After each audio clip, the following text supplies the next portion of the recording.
Goodness gracious golly gee.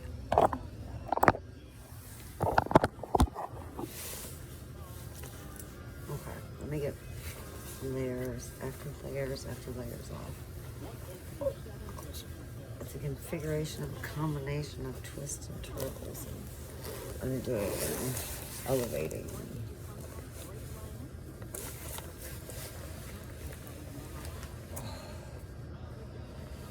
I really need a babysitter or an old man because my organization and abilities are failing me. Which gets me up at 5 o'clock to go get a cigar. Because I love nicotine, I love THC, I love the most random things. It's freezing cold, I can't even feel my fingers. Give me 2 seconds. I'm supposed to be getting a message that I'm pretty sure is going to be like, Jamie Sue, get your life together. That's why you fucking have shit going on. It's your own damn fault. So, if I throw a little bit of a temper tantrum here in a moment, that's all that is me being told my place. And I take every bit of criticism or constructive insight about my life from certain people that I can, so whatever, I'll take it. But that aside, what I did do just now, which nobody would really agree with, it doesn't benefit anyone, but I live in a small town in America. We are proud of 2 things in our town. Well, we used to be really proud of our football. We were like the cornfield of that show, of the movie Varsity Blues, but we were like Varsity Greens, and our guys baled hay, and they could take 8 concussions and keep going because they had to get up the next morning and probably do some other thing, whether it be with their community, with their family, with their church. That's just how we roll.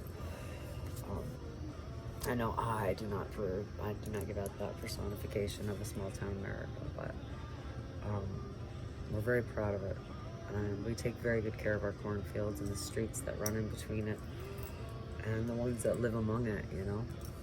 And the second thing that we are proud of is the fact that we are the home of Springfield Armory.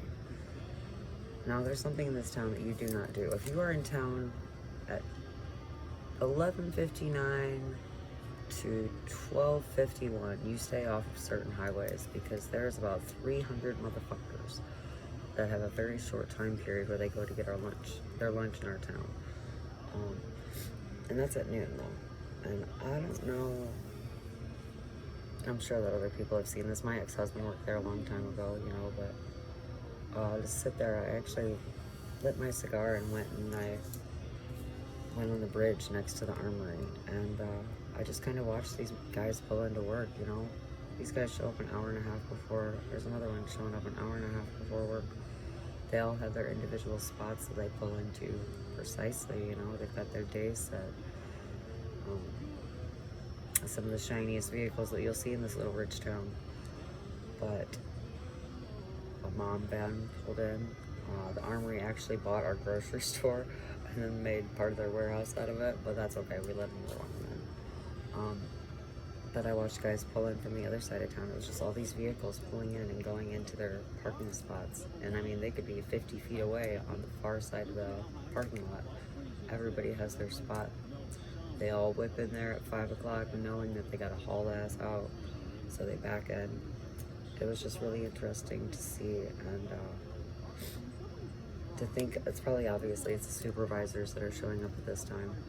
And I told one in the gas station, you know, I was really proud of him. Thank you for getting up and going to work. Thanks for doing that, not only as a man, but as an American. Not only as an American, but an American that supplies something that protects and serves a serious purpose in our world. And I know the gun violence people are not going to like this, so that's why I haven't began to flip the cards, because I don't want them to take this and make it a celestial thing. I'll take this on my own shoulder, on my own chest, as an American. And I can 3 people right now that'll tell you if you put a gun in my hand, it's probably the worst idea.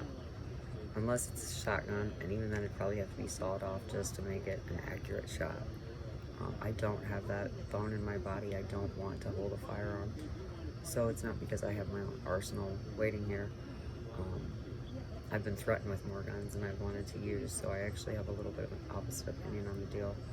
Or I have the opposite perspective of it. However, that does not change my opinion. I feel like what is manufactured and assembled at Springfield Armory and what it provides to a community or a person or a home is so valuable that and so powerful that it's actually taken out a few families that have tried to run the business. You know, like they can't handle the power, they can't handle the greed, they can't handle the supply and the demand and the respect and the lack of luxury that it actually takes. You have to withstand to provide that service for our community and our country. I know they supply a certain specific kind of gun for certain kind of situations, but I'm not that specific about it.